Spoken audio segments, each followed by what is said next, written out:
പശ്ചിമ ബംഗാളിലെ മുർഷിദാബാദ് കലാപത്തിലെ ഇരകൾ ബംഗാൾ ഗവർണർ CV ആനന്ദ് ബോസ് നേരിൽ കാണുകയാണ്. തത്സമയ ദൃശ്യങ്ങൾ.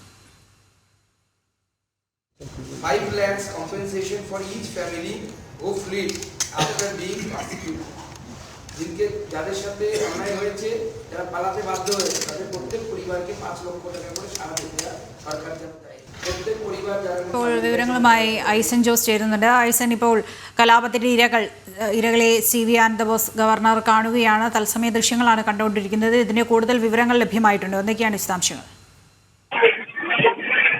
തീർച്ചയായും നിലവിൽ ഇപ്പോൾ നമുക്ക് ലഭ്യമാകുന്ന സൂചനകൾ അനുസരിച്ച് ഈ മുർഷിദാബാദ് കലാപത്തിനിരയായ നിരവധി കുടുംബങ്ങൾ, അതായത് 400ഓളം കുടുംബങ്ങൾ പലായനം ചെയ്തു എന്നീ വിവരങ്ങളെല്ലാം തന്നെ പുറത്തു വരികയും ചെയ്തിരുന്നു. മാത്രമല്ല, നമുക്കറിയാവുന്നതാണ്, വൻതോതിലുള്ള ആക്രമണമാണ് നടന്നത്. ഈ ആക്രമണം അതിശക്തമായി നടന്ന ഒരു സാഹചര്യത്തിൽ കേന്ദ്രസേനയെ BSFനെ തന്നെ നേരിട്ട് വിന്യസിക്കേണ്ട ഒരു സാഹചര്യം കൂടി ഉണ്ടായി. ഈ പശ്ചാത്തലത്തിലാണ് ഇരകളായവർ ഇപ്പോൾ ഗവർണറെ കാണാൻ എത്തിയിരിക്കുന്നത്. നമുക്കറിയാവുന്നതാണ്, പശ്ചിമബംഗാൾ മുഖ്യമന്ത്രി ഇക്കാര്യത്തിൽ ഒരു പക്ഷപാതപരമായ നിലപാട് സ്വീകരിക്കുന്നു എന്നൊരു യാഥാർത്ഥ്യം കൂടി നിലനിൽക്കുന്നുണ്ട്. മറ്റൊരു പ്രധാന വിഷയം എടുത്തു പറയേണ്ടത് വഖഫിനെതിരായ ഒരു പ്രതിഷേധമാണ് നടക്കുന്നത്. ആ പ്രതിഷേധം നടക്കുമ്പോൾ അതിന് അനുകൂലമായൊരു നിലപാട്, വഖഫിന് അനുകൂലമായൊരു വഖഫ് നിയമത്തിന് വിരുദ്ധമായൊരു നിലപാട്, അത് നടപ്പാക്കില്ല എന്ന ഒരു നിലപാട് ആവർത്തിച്ച് ഈ പ്രതിഷേധക്കാരെ പ്രോത്സാഹിപ്പിക്കുന്ന ഒരു നീക്കമാണ് മമതാ ബാനർജിയുടെ ഭാഗത്തു നിന്നുണ്ടാകുന്നത് എന്ന ആരോപണവും ശക്തമായ ഒരു പശ്ചാത്തലത്തിൽ കൂടിയാണ് ഇപ്പോൾ ഗവർണറെ കാണാൻ ഇരകളായവർ ഈ തരത്തിൽ ആക്രമണത്തിൽ പരിക്കേറ്റവർ എത്തിയിട്ടുള്ളത്. കൊല്ലപ്പെട്ടവരുടെ ബന്ധുക്കളും അതുപോലെ തന്നെ ആക്രമണത്തിൽ നിരവധി പേർക്ക് പരിക്കേൽക്കുകയും ഇതുപോലെ വീടും സ്വത്തും നഷ്ടപ്പെടുകയും ചെയ്തിരുന്നു.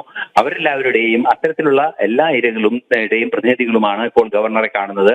ഈ വിഷയത്തിൽ തുടർ നടപടികളുടെ ഭാഗമായി ഗവർണറെ കണ്ടത് ഗവർണർ കൃത്യമായി റിപ്പോർട്ട് ചെയ്യുമെന്ന സൂചന തന്നെയാണ് മനസ്സിലാക്കാൻ സാധിക്കുന്നത്. ഇത്തരത്തിലൊരു സംഭവം ഉണ്ടാകുന്നു, അതിന്റെ ഇരകൾ തന്നെ കാണാൻ എത്തിയിരിക്കുന്നു എന്നതും ഇവരുടെ പ്രശ്നങ്ങൾ സംബന്ധിച്ച് കൃത്യമായി പഠിക്കുകയും സർക്കാരിനും അതുപോലെ കേന്ദ്ര സർക്കാരിനെ ഇത് സംബന്ധിച്ച് വിവരം നൽകുകയും സംസ്ഥാന സർക്കാരിനെ കൃത്യമായ നിർദ്ദേശം നൽകുകയും ചെയ്യുമെന്ന സൂചന ഗവർണറുടെ ഭാഗത്തു നിന്ന് നേരത്തെ തന്നെ പുറത്തു വരികയും ചെയ്തിരുന്നു. അല്പസമയത്തിനകം ഗവർണർ ഇക്കാര്യത്തിൽ കൂടുതൽ വിശദീകരണങ്ങൾ ലഭ്യമാക്കുമെന്നാണ് മനസ്സിലാക്കാൻ സാധിക്കുന്നത്. ഇപ്പോൾ ഈ CV ആനന്ദ് ബോസിനെ നേരിൽ കണ്ട് ഇരകൾ അവരുടെ അനുഭവങ്ങളും പരാതികളും അത്തരത്തിലുള്ള സംഭവ വികാസങ്ങളെല്ലാം തന്നെ അറിയിക്കുന്ന ദൃശ്യങ്ങളാണ് കണ്ടത്.